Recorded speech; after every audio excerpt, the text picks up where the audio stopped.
Adventure on Pipeman on W4CY Radio.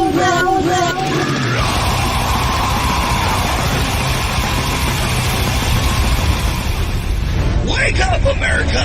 It's time for the Adventures of Pipeman on W4CY.com, West Palm Beach's #1 internet radio station. Here's your host, the Pipeman.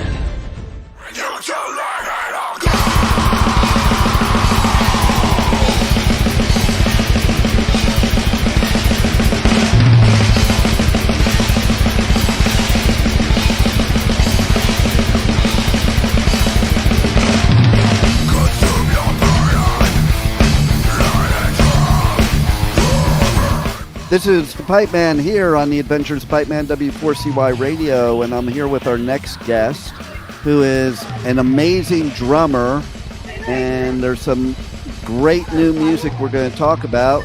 So let's welcome to the show, Tommy McKinnon. How are you? I'm good. How are you, Pipeman? I'm doing great. First thing I want to say right off the bat, before we talk about anything else, because this is the most important part, is why does Bruce love the sound of your drums so much? I've been trying to figure it out. I was under the understanding that cats have an acute sense of hearing, but he's always been a music cat. And whenever, even if I practice on a practice pad, he's always sitting right by. And then when I drum, sometimes he's on the chair behind me and just napping. I love it. Yeah, I don't know. I just think he likes the vibes, and then maybe when I'm playing, I'm really relaxed, and he just digs it. Maybe it almost feels like to him like purring when the beating of the drums is happening. That's possible. Yeah, I'm not sure, but he loves it. So there you go. Yeah. And I had to bring it up because I saw that, and I was like, that's definitely interview material that probably nobody else would bring up. Oh, right on. Yeah. He's a metal cat. There you go. And my daughter, she has 2 cats, and I'm sure if I call her up after an interview, she'd be like, yeah, no, my cats would be running for the hills. But he hates the vacuum. Well, see that? And I think, but though the running from the music, I think that may be like a representative of her. Maybe, a lot of times our animals, they share our personality. Oh, totally. So what I want to see next is like, you got to do a TikTok where Bruce is playing the drums with you. Yeah, I have to figure out how to make that. That'd be funny. Right? That would be totally funny. Yeah. So let's talk about this badass new album by Derelict. Man, first of all, your drumming, I'm old school, like from the beginning of all this stuff. And your drumming reminds me of like my favorite drummers in the 80s that were starting this whole type of music. Well, that's funny you say that because I've been listening to death metal pretty much since the beginning as well, right? So I think that the first time I headbanged to Eastside Legion, I must have been 9 years old. Wow. And so I kind of, I grew up mostly listening to like hair bands and thrash metal, whatever, everything from the 70s. I was always a Morbid Angel, Death, Suffocation type fan. And definitely when I was coming up as a player, late 90s and after, like I listened to all those guys, right? Dave Colruss and Gene Oldland and Mickey D. Is, like, if you think heavy metal, Mickey D is definitely a guy. Like, I learned a lot of King Diamond songs when I was learning how to play.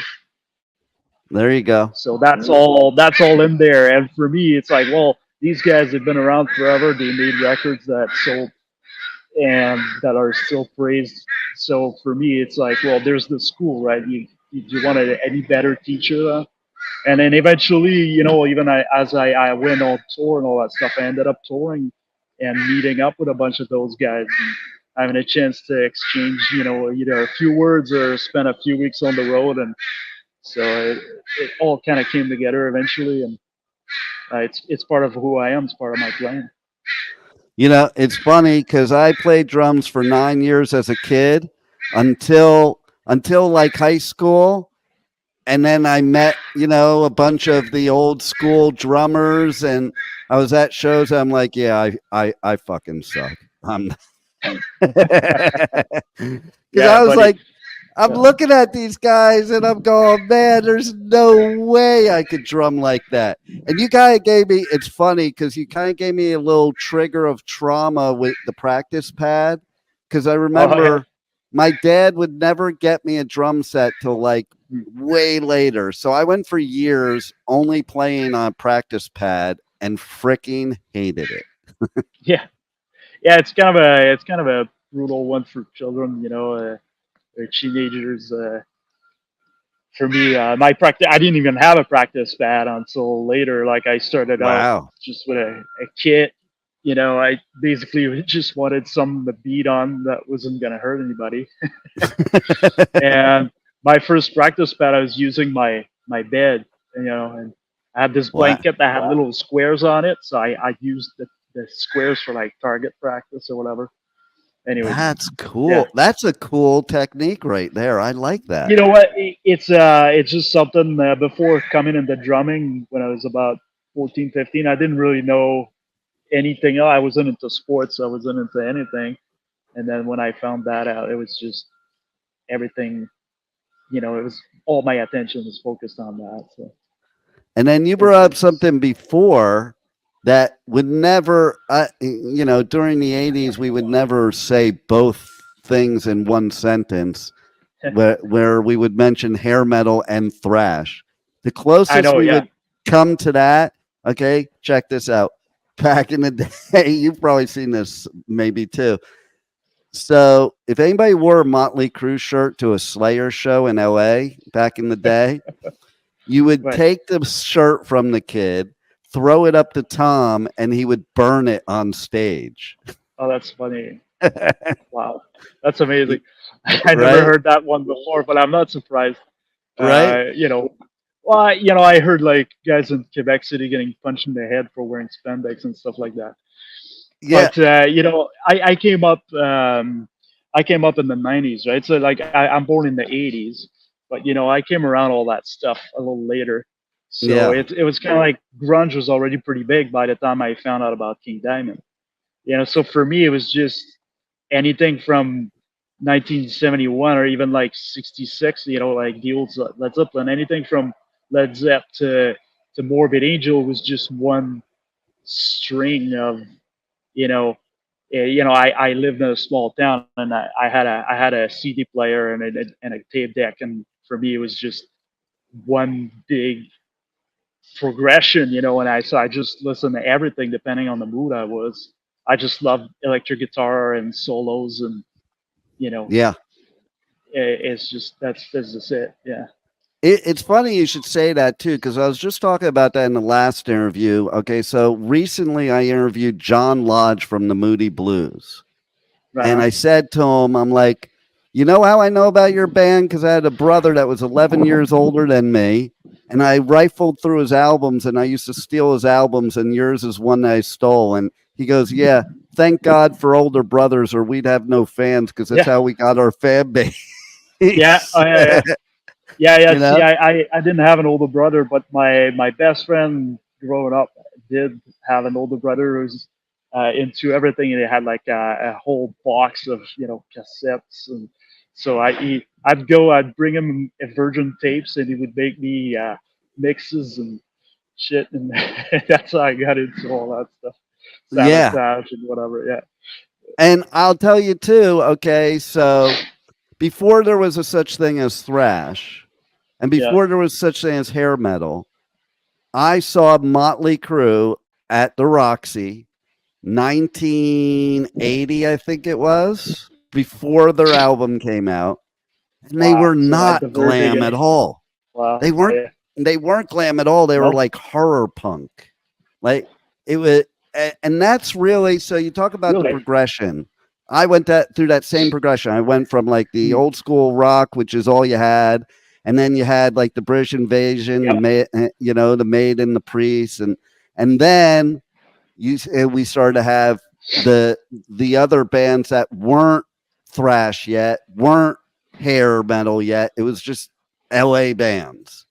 And Right. Motley Crue was like the heaviest band there was in LA until those first Metallica and Slayer shows. But you know, it's interesting because we should have all gotten along. And I'm so happy that now in 2024, all metalheads can get along. I think that was a long way coming, you know. Yeah. And there's definitely a culture shift that happened over the last probably 10 years or so, where gatekeeping is just not really happening anymore, you know. I hated it then. I'm not sure what happened exactly. I think, for me, it was always, you know, about openness and just having a good time, you know. But I don't know. Like, in the tech debt years, you know, coming up in the 2000s when I was doing a lot of touring, the scene was already like a lot more female in bands. You know, there's a lot more fusion, you know, kind of bills where you'd have metalcore with death metal and, you know, everything in between. So it's, for me, it's more about, you know, are these guys cool to hang out with or not, right? So, exactly. You know, and I used to think you used to have to hide stuff. Okay. So it's like, I remember when I started getting into Slayer, my friends were like, okay, we're going to have to burn all your Motley Crue shit. I'm like, you're not burning it. No, yes, we are. You know, and then people would say, yeah, in reference to what you're saying about females, that the only females in metal are in hair metal, and they're not females. You know, you know. But I can tell you now, I think the most badass metalheads a lot of times are females.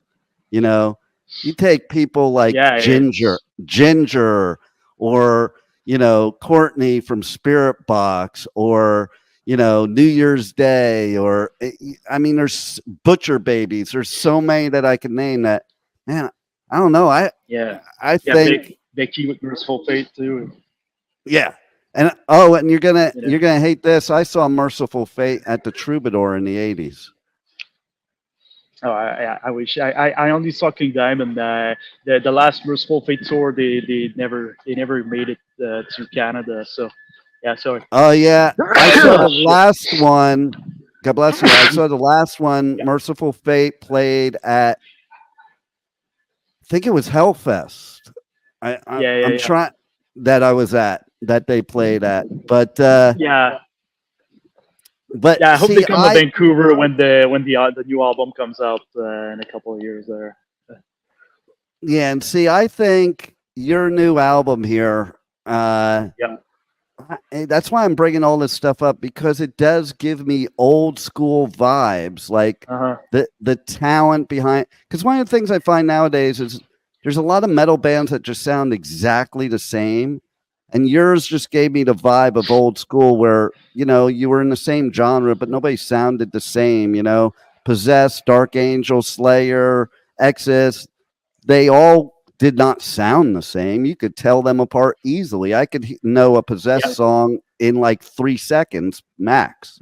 You know? Yeah. So, I think it's the Montreal influence, you know, because we're all over the place now, but we're all originally kind of a band from Montreal. Sounds very Montreal-like, you know, Cryptopsy and Araxis, you know, so there was always a big melting pot there of like New York death metal with thrash, you know, and like a little bit of new school, but just I would say more, it's like modern, right? It's not like trendy new school. It's more like a modern touch to it. So, it's pretty fun. They're great guys to work with too, yeah. I love the combining of genres, like the blending of genres, which we couldn't do back in the day. I think it just makes better music and a more unique sound. And I think it brings us back to the days of music from the 60s and 70s, but making it much heavier but that music back then was very much musician based type of music. And, I think that's what you're bringing to the table too. It's like, it's not just making it loud and fast, it's making it loud, fast, but also have musical genius to it and a groove to it and something you can like sink your teeth into. Yeah, that's an interesting point. I think there's two kinds of bands if you want to like break it down. There's the attitude bands and there's the musician bands, right? So it's like Derelict is definitely music oriented, where it's less about the looks and the pyrotechnics and whatever, and really more about the chops and the overall songwriting. Mm-hmm. Exactly. So, what was? Can you remember that one point in time where you knew that being a drummer is where you needed to be for like the rest of your life? Yeah, that's interesting. Actually, you bring this up. So I started playing in 1998, and I got the drums in sometime in April, and it took me about a month to be able to nail down a 4/4 beat. And I got really frustrated, so I would play for 5 minutes and throw the sticks off and think I suck. Go home, go upstairs, watch some TV, eat a little ice cream, and then I'd come downstairs, play it again. And I just kept going back to it. And after about a month of like struggling and hating everything about it, uh, I remember one night I was alone at home. So I lived in my parents' basement and I had my drums in my room. And I was alone at home that one night and it just kind of locked in. And I played for like 3 hours nonstop. And I'm sure what I played wasn't all that great, but it felt good. And I just kept getting inspired. It's as if something took control of me, and it just. And then at that moment, I was like, "Well, this is it. Like this is what I like." And then from then on, it was just getting more and more enriching. And then the second key moment, I think, is my first show. Yeah. I played I had this local band with a couple high school buddies, and we went to jam, blues jam, where like it was not really a blues jam. It was like all the guys from our town that could play, that were in cover bands and blues bands or whatever, they all got together and we got invited. And they just we just sit around playing Sabbath and Metallica and whatever all night, just getting fucking slammed. And we got there and they told us, guys, if you want to play, like just get it done. And so we went back, we got our shit, we loaded it in my buddy's tiny Ford Escort. We got back, we set up on stage. We didn't have a bass player at that point. It was just two guitars, a drums, and a and a vocalist. And we played 3 songs. I think we had like, yeah, we only had 3 songs at that point. So we played our 3 songs, and I was nervous as all get out. I was a pretty introverted kid at that point, and I broke down in the middle of 2 out of 3 songs. Oh, But the guys in the crowd, they were all like older dudes, been playing for a while, and they liked it, and they were cheering us and everything. And then that feeling, I think the crowd response and that sort of validation, pure validation that came with it is what drove me. And I was like, after that, I was kind of craving it. I was like, let's play some shows, and then it all went from there. Yeah. what I love about that story is so many musicians, contrary to what people would think, are introverts. Mhm. But the thing that's cool is being an introvert, you still thrive on that feedback from the audience. It's like you're in your Oh, own absolutely. zone. You're in your own zone, but at the same time, there's this other zone, the audience, that's feeding into you that just you kind of I think you kind of forget that you're even up there with this crowd, and what would normally give you like trauma, the extrovert part, you don't really notice because you get into zone and you're not really there. It's like an out of body experience. Yeah, definitely. There's something higher. Like not to get all like esoteric or anything. There's definitely something spiritual, and there's definitely some sort of community that you can have this experience with total strangers, and it's all the music is the vector of that, Yeah.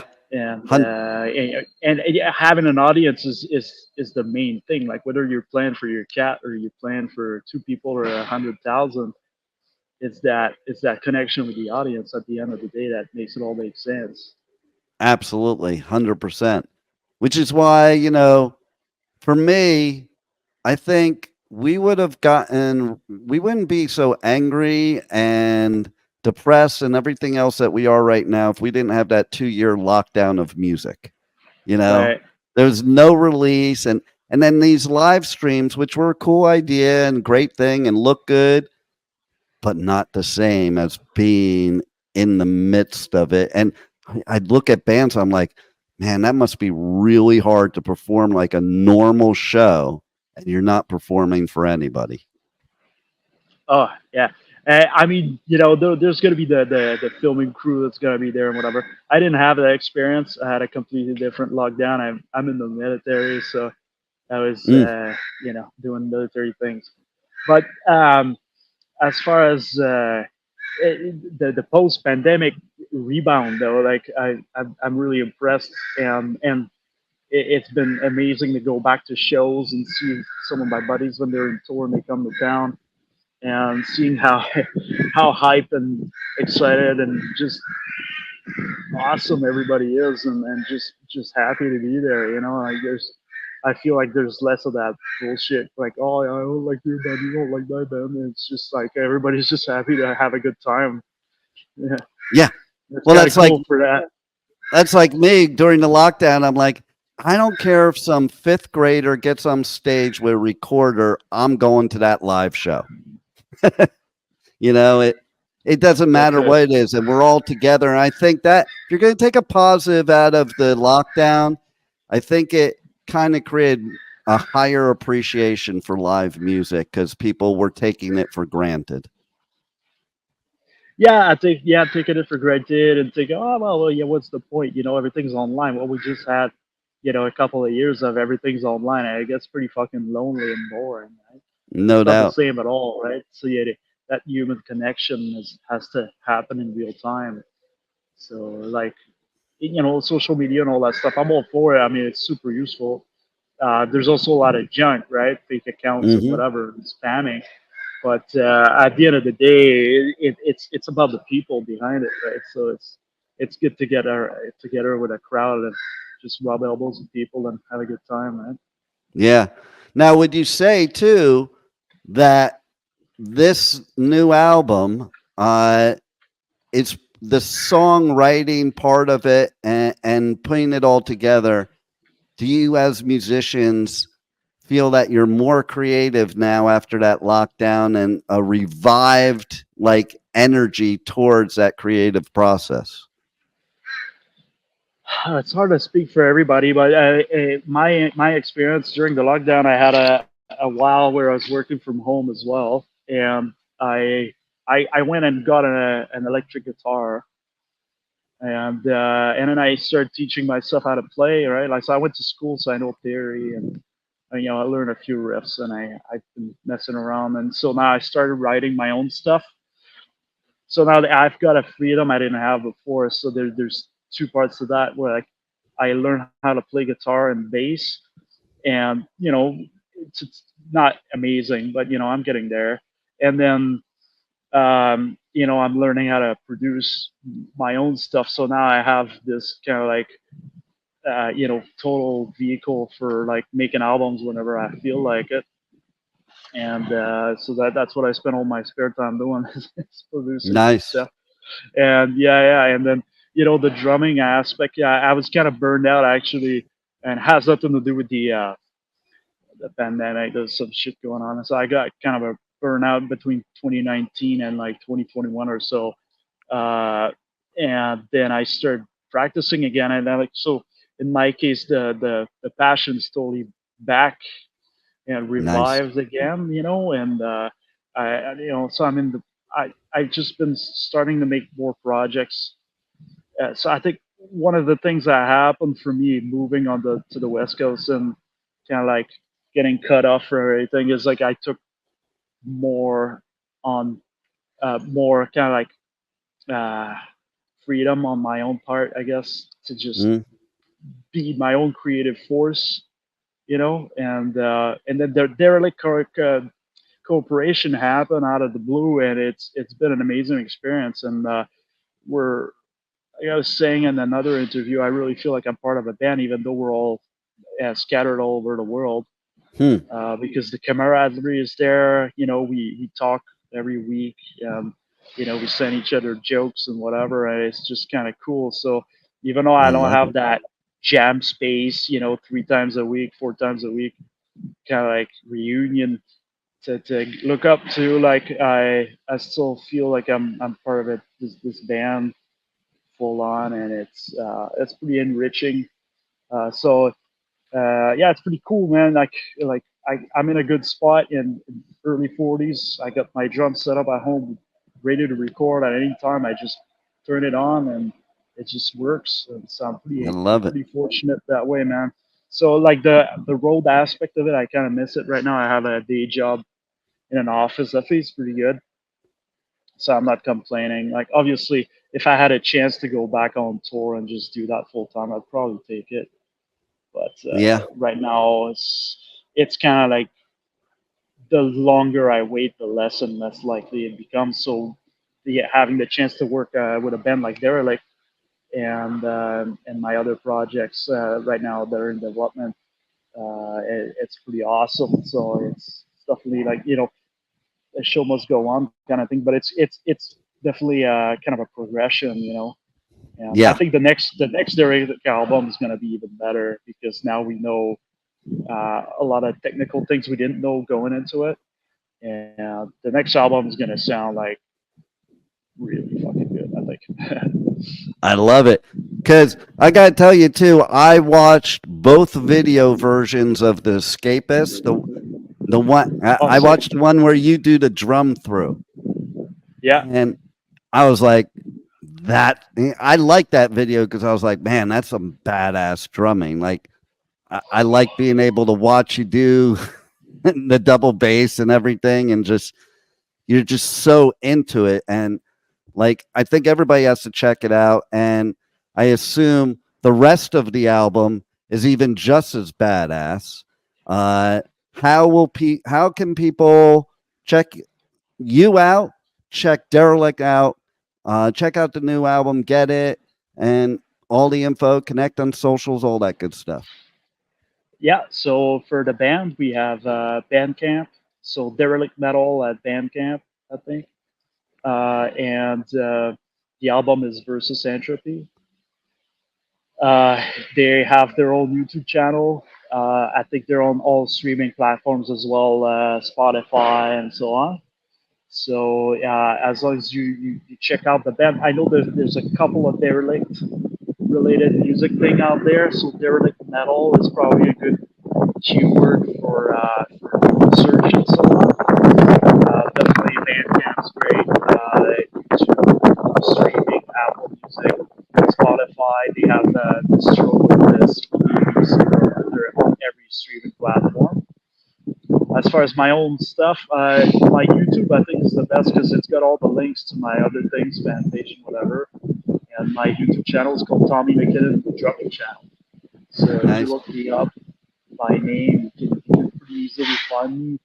I'm in the middle of developing that channel. It's kind of time consuming to do all that and all the editing and all that stuff. So I do my best to keep up and produce new stuff.